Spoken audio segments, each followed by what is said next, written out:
I took an extra night shift to cover our wedding deposits. At 1:17 a.m., my fiancée texted, "I'm going to bed early." 20 minutes later, a stranger answered her phone and said she can't talk right now. When I asked who he was, I took the extra night shift because the numbers no longer worked. That was the simple truth I kept repeating to myself while pulling on steel-toed boots at 11:30 at night, half awake and already sore. The wedding budget had been stable for months, carefully planned and double-checked. Then, within the span of a week, 3 vendors adjusted their prices. The venue raised its service fee. The florist claimed transportation costs had increased. The catering company revised its staffing estimate. None of it sounded outrageous on its own, but together it opened a hole large enough to swallow the small cushion we had set aside.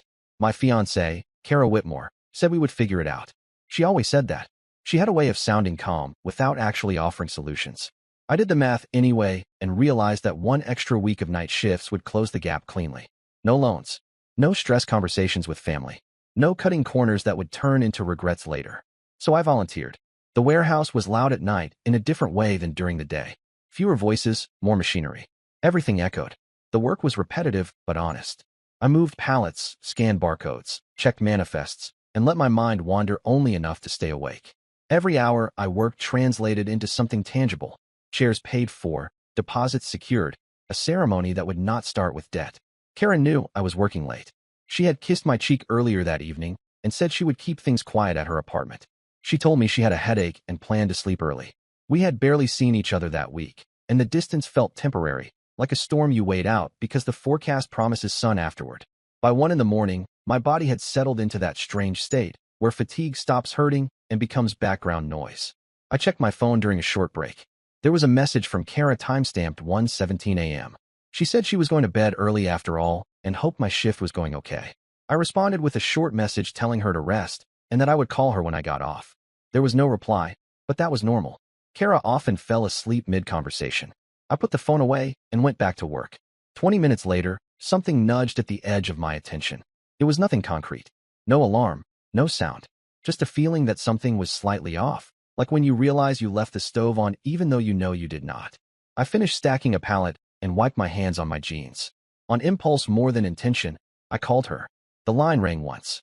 Then someone answered. The voice was male. Calm. Not rushed. Not confused. He spoke like he had expected the call and had already decided what to say. He stated that Kara could not talk right now. For a second, my brain stalled. I waited for laughter, for an explanation, for the sound of Kara in the background telling me it was a joke or a mistake. None of that came. The man did not sound drunk or playful. He sounded settled, like he was standing still. I asked who he was. There was a pause. Not the kind where someone scrambles for words, but the kind where someone chooses not to give them. Then the call ended. I stood there staring at my phone while the noise of the warehouse pressed in from all sides. Forklifts passed. A supervisor shouted instructions. A buzzer signaled a completed task. None of it registered properly. I tried calling back immediately. The call went straight to voicemail. My first thought was that this had to be some kind of misunderstanding. A friend borrowing her phone. A neighbor answering it by mistake. Some bizarre coincidence that would make sense once I saw her face and heard her explanation. I told myself that people do not just hand their phones to strangers at 1 in the morning without context. But then the other thoughts started pushing in. Kara lived alone. She did not host people late at night. She did not have male friends who would answer her phone like that. She did not leave her phone unattended around strangers. These were not assumptions. They were things I knew from years of shared routines and habits. I asked my supervisor if I could leave early, citing a personal emergency. He hesitated, reminded me about policy, then looked at my face and waved me off without another word. I clocked out knowing I would take a hit on my attendance record and not caring in the slightest. The drive to Kara's apartment felt longer than usual. Every red light stretched. Every empty street gave my thoughts room to run ahead of me. I replayed the call again and again, analyzing the tone, the choice of words, the lack of hesitation. The man had not sounded surprised to hear my voice. He had sounded inconvenienced. When I pulled into the parking lot, I noticed a car parked 2 spaces from Kara's spot that I had never seen before. It was clean, newer, and parked crookedly, as if whoever had driven it there had not cared about alignment. The hood was still warm when I passed it, heat radiating faintly into the cold night air. That detail settled something in my chest. I did not rush upstairs. I did not pound on the door or shout her name in the hallway. I moved carefully, quietly, as if sudden motion might make the situation disappear before I understood it. The hallway was empty. The building was quiet in that way apartment complexes get after midnight, when everyone is either asleep or pretending to be. When I reached her door, I stopped. There were voices inside. Not television voices. Not muffled background noise. Real voices, low and close, overlapping in a way that only happens when people are physically near each other. I recognized Kara's cadence immediately. She spoke differently when she was relaxed, slower and less guarded. The other voice was male, steady, familiar now that I had heard it once already. I unlocked the door with my key. The room was dim, lit only by a lamp near the couch. Kara stood near the kitchen counter wearing clothes she had not been wearing when I left earlier that evening. A man leaned against the counter beside her, holding her phone in his hand like it belonged there. Neither of them looked startled. That was the part that hit hardest. Kara did not flinch or gasp. She did not scramble for an explanation. She looked at me with an expression that suggested she had already imagined this moment and rehearsed it enough times that it no longer frightened her. The man glanced at me briefly, then back at her, as if checking whether this interruption required any adjustment to their plans. I asked what was going on. Kara started talking about stress, exhaustion, and confusion. She spoke in broad terms without specifics, the way people do when they are trying to keep control of a situation rather than explain it. The man remained quiet, watching me with mild curiosity. I asked who he was again. This time, he answered. His name was Evan Cross. He said it like an introduction at a networking event, confident and unbothered. He mentioned meeting Kara through a creative side project related to the wedding. He did not say anything apologetic or defensive. He spoke as if his presence required no justification. The apartment felt smaller with him in it. I noticed details that had not registered before. An extra glass on the counter. Shoes by the door that were not mine. Kara's coat draped over the back of a chair instead of hanging where she always kept it. All signs of preparation, not impulse. I asked Kara how long this had been happening. She did not give a number. She spoke about timing never feeling right and things getting out of hand. Her eyes flicked toward Evan when she said it, not toward me. That told me more than the words did. The conversation spiraled quickly, not into shouting, but into overlapping explanations and justifications that did not align. Evan eventually suggested that he should leave so Kara and I could talk privately. He said it casually, like someone excusing himself from a meeting that had run over. Kara did not stop him. As he walked past me toward the door, he brushed my shoulder without acknowledging it. The contact was light, but deliberate. When the door closed behind him, the apartment felt hollow in a different way.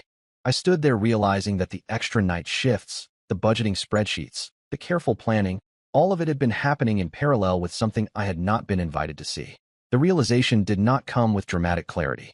It arrived slowly, settling into place piece by piece. This was not a mistake caught early. This was a separate life that had grown quietly in the hours I had been trading sleep for deposits. And I had only just walked into it. The apartment stayed quiet after Evan left, but it was not the kind of quiet that brings relief. It was a waiting quiet, heavy with things that had already happened and could not be put back where they came from. Kara moved first. She began straightening objects that did not need straightening, aligning the edge of a placemat, adjusting the lampshade, wiping the counter where nothing had spilled. Her movements were precise and practiced, as if she had rehearsed this version of herself. I asked her to sit down. She did not refuse, but she also did not hurry. When she finally sat across from me, she crossed her legs and folded her hands, the same posture she used in difficult conversations with her parents. That detail mattered because it meant she had decided this was a negotiation, not a confession. She explained that Evan was not supposed to be there that late. She explained that stress had built up and boundaries had blurred. She explained that I had been distant because of work. Each explanation floated independently, never quite connecting to the next. She spoke without urgency, as if she expected time to slow down simply because she needed it to. I listened without interrupting because I wanted to see how far she would go without being challenged. She eventually said that nothing like this had ever happened before. The sentence landed flat. There was no weight behind it, no emotion attached to it. It sounded like something she thought I needed to hear rather than something she believed. I asked why Evan felt comfortable enough to answer her phone. That question changed the temperature in the room. She hesitated, then said he thought it might be work-related. She said he was just trying to help. She said she had been in the bathroom and did not hear it ring. Each version arrived softer than the last. None of them explained the certainty in his voice. I asked when she planned to tell me. She did not answer directly. She talked about timing again, about not wanting to ruin things while we were already under pressure. That was when I understood that in her mind, the problem was not what she had done. The problem was the inconvenience of me finding out. My phone buzzed on the table between us. A message from my supervisor appeared, reminding me that leaving mid-shift would be noted. I acknowledged it and put the phone face down. Kara watched me do it with a look that suggested she was calculating what this situation might cost her rather than what it had already cost me. I told her I was leaving. She asked where I was going. I said I needed space. The words felt insufficient, but they were accurate. I needed distance to keep the situation from collapsing into something loud and irreversible before I understood the full shape of it. As I stood to leave, she asked me not to make this bigger than it needed to be. She said we could talk in the morning, after everyone had slept. She said things always looked different in daylight. I did not respond. The drive back to my place blurred together. I replayed the night in fragments. The voice on the phone, the warm hood of the car, Evan's calm exit, Kara's controlled explanations. None of it fit the narrative I had been carrying for years. That narrative had included stress, compromise, and hard work, but it had not included indifference. I did not sleep. By morning, messages started coming in from Kara. They were longer now, more detailed, framed carefully. She wrote about love and confusion, about not wanting to lose what we had built. The word built stood out because it implied mutual labor, but the events of the night suggested parallel projects rather than shared ones. Around mid-morning, another message arrived. This one was not from Kara. It was from Evan. He wrote casually, as if we had been introduced under normal circumstances. He suggested that things had escalated quickly and that no one had intended for me to find out the way I did. He implied that Kara had been unhappy for a long time. He implied that I had been absent. I did not respond, but I did not delete the message either. Later that day, I went to the bank. The joint wedding account was something we had set up early, long before deposits became urgent. It was meant to keep everything clean and transparent. We had agreed that no personal expenses would come out of it. Every transaction would be wedding-related, traceable, justified. The balance was lower than it should have been. At first, I assumed it was a delay in posting deposits. That happened occasionally. I pulled up the transaction history anyway. Several charges stood out immediately. They were not vendor payments. They were not deposits. They were not refunds. They were discretionary purchases, spread out just enough to avoid drawing attention. I did not need to investigate further to know something was wrong. I called the florist to confirm the payment schedule. They told me the last deposit had not come through yet. I called the catering company. Same answer. I called the venue. They confirmed receipt of only the initial payment.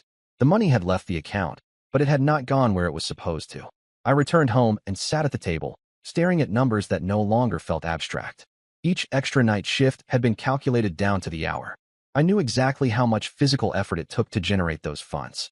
Seeing them redirected without explanation reframed the entire situation. I called Kara. This time, she answered. I asked her about the account. I asked calmly, without accusation, what the charges were for. There was a pause on the line, longer than the one the night before. When she spoke again, her voice was tighter. She said some expenses had come up. She said she planned to replace the money. She said she did not think it would matter as long as everything was covered by the wedding date. I asked what the expenses were. She mentioned clothes, travel, equipment rentals. She said Evan had needed help with a project and that it was temporary. She said it was an investment in future income. The explanation was rushed, layered, and fragile. I told her that money was not hers to invest. She responded defensively. She said we were partners. She said my overtime was for us. She said she had never questioned how I spent my money. That statement ended the conversation. I went back to the warehouse that evening to speak with my supervisor in person. I explained that I would not be available for additional night shifts for a while. He asked if everything was okay. I said no, but I would handle it. When I left the building, my phone buzzed again. Another message from Evan appeared. This one was shorter, sharper. He suggested that if I wanted to understand Kara better, I should consider how little time I had been around lately. I blocked his number. That night, Kara came by unannounced. She stood in my doorway looking tired in a way that felt deliberate, as if she had decided exhaustion would soften the situation. She said she wanted to talk in person. She said messages made things worse. I let her in. She apologized this time, but the apology focused on outcomes rather than actions. She was sorry I had been hurt. She was sorry the timing was bad. She was sorry things had spiraled. She was not sorry Evan had been there. I told her the wedding was on hold. The words landed harder than anything else I had said. Her posture changed immediately. The controlled calm slipped. She asked what that meant for deposits, for guests, for her parents. She asked how long this pause would last. I told her I did not know. She asked if I was breaking up with her. I said I was reassessing everything. That answer frightened her more than a definitive end would have. As she left, she reminded me that we had plans, that people were counting on us, that canceling things would have consequences. She was right, but not in the way she intended. When the door closed behind her, I opened my laptop and started listing every shared obligation we had.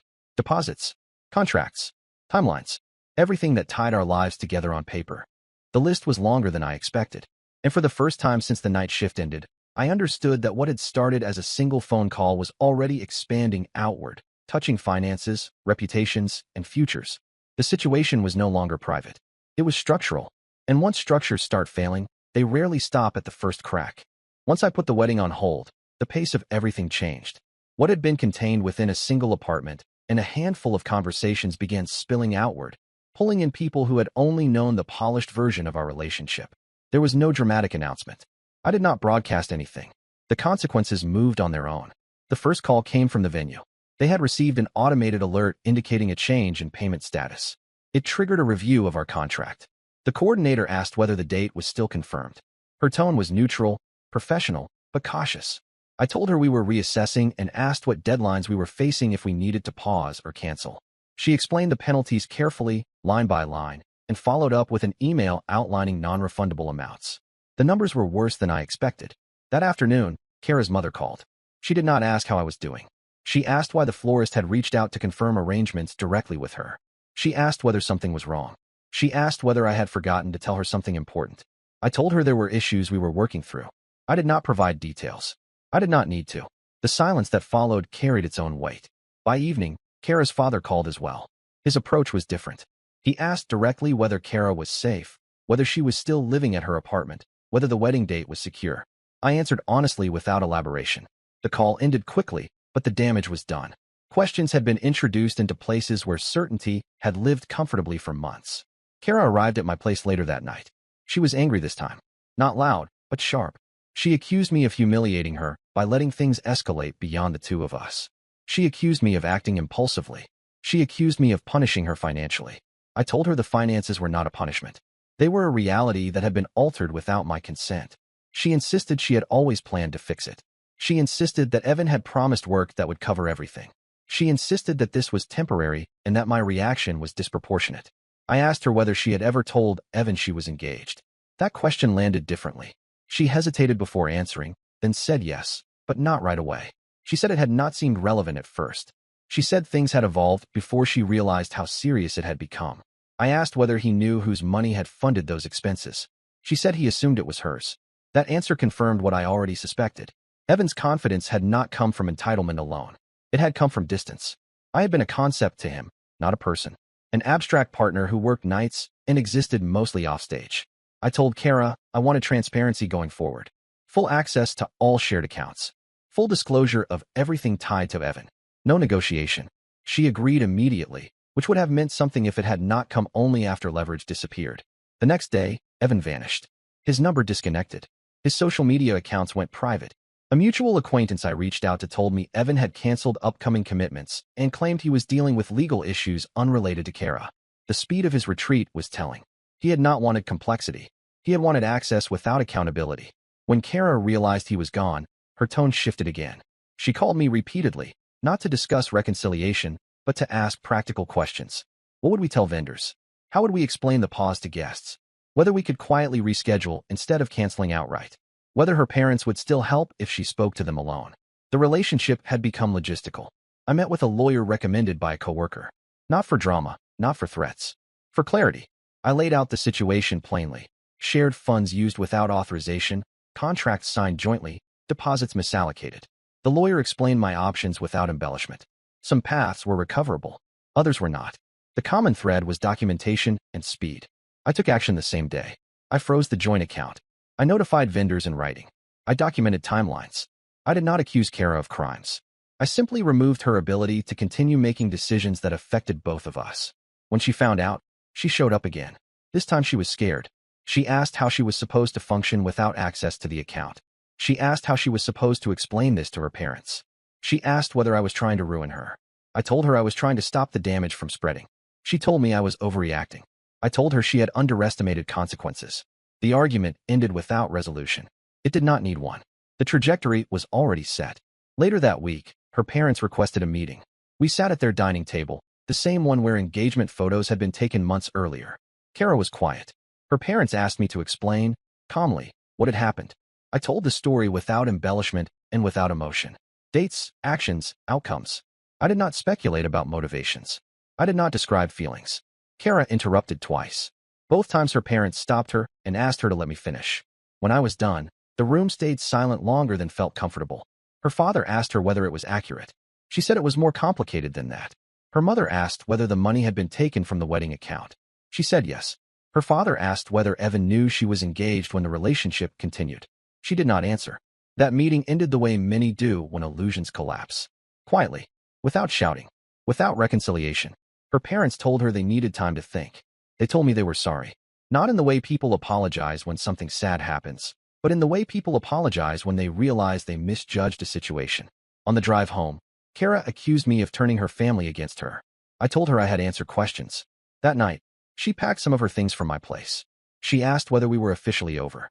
I told her the engagement was. She asked whether there was any path back. I told her trust does not negotiate with timelines. She left without another word. The following days were a blur of calls and emails. Vendors confirmed cancellations. Some deposits were lost permanently. Others were partially recoverable. The total financial impact settled into a number that was painful but survivable. Kara's situation deteriorated faster. Her parents cut off financial assistance entirely. They told her she needed to handle the consequences of her choices independently. The apartment she lived in was partially subsidized by them. That support ended. She called me in a panic asking whether I could help her cover rent temporarily. I said no, not out of spite, out of necessity. Any involvement beyond what already existed would prolong something that needed to end cleanly. By the end of the week, the wedding date no longer existed. The guest list dissolved quietly. Conversations shifted from celebration to explanation. People asked careful questions. I gave careful answers. Evan did not reappear. The silence he left behind was its own form of admission. What struck me most was how quickly the narrative around Kara changed once consequences appeared. Friends who had praised her organization began asking whether they had missed warning signs. Family members who had defended her instincts stopped returning calls as quickly. The confidence she had displayed early on had relied heavily on the assumption that someone else would absorb the fallout. That assumption failed, and once it did, there was nothing left to negotiate. By the time the wedding date passed, nothing dramatic happened. There was no scene, no last-minute confrontation, no emotional reversal. The day simply arrived and went like any other weekday. I went to work. I answered emails. I paid bills. The absence of an event was the final confirmation that what we had planned no longer existed in any meaningful way. The vendors finalized their accounts that week. Some deposits were unrecoverable. Others returned partial amounts after administrative reviews. I absorbed the losses and closed the remaining contracts. The numbers hurt, but they were finite. I adjusted my budget, canceled the extra night shifts permanently, and accepted a daytime supervisory role that had been offered months earlier but never fit my schedule. The raise was modest. The stability mattered more. Kara's situation continued to unravel without any input from me. She moved out of her apartment when her parents stopped covering the shortfall. She tried staying with friends, but those arrangements proved temporary. The same people who once asked me about color palettes and seating charts now avoided conversations entirely. Association became inconvenient. No one announced it out loud, but the shift was obvious. She reached out sporadically at first. Her messages were practical, not emotional. She asked whether certain deposits had been refunded. She asked whether my lawyer had mentioned anything about shared liability. She asked whether I planned to pursue reimbursement for the money taken from the wedding account. I told her I had already resolved what needed resolving. That answer unsettled her more than threats would have. There was nothing left to argue against. A month later, she called again. This time her voice sounded tired in a way that could not be staged. She said she was working 2 part-time jobs. She said things had not worked out with Evan the way she expected. She said he had promised connections, opportunities, a future that never materialized. She said he stopped responding once complications appeared. None of that surprised me. She asked whether I hated her. I said no. She asked whether I ever missed her. I said I missed the version of the future I had planned, not the reality that replaced it. She was quiet for a long time after that. Evan resurfaced briefly through professional channels. A mutual acquaintance mentioned that his reputation had taken a hit after several complaints circulated about misrepresentation and unpaid obligations. Nothing dramatic, nothing criminal, just enough to close doors that had once been open. He left the city shortly after. No one made an announcement about it. That was the end of his involvement in my life. The legal side concluded cleanly. My lawyer confirmed there was little benefit in pursuing further action. The cost would outweigh the recovery. I accepted that. Closure did not require reimbursement. It required separation. I closed the joint account permanently and transferred remaining balances into individual accounts. I updated beneficiaries.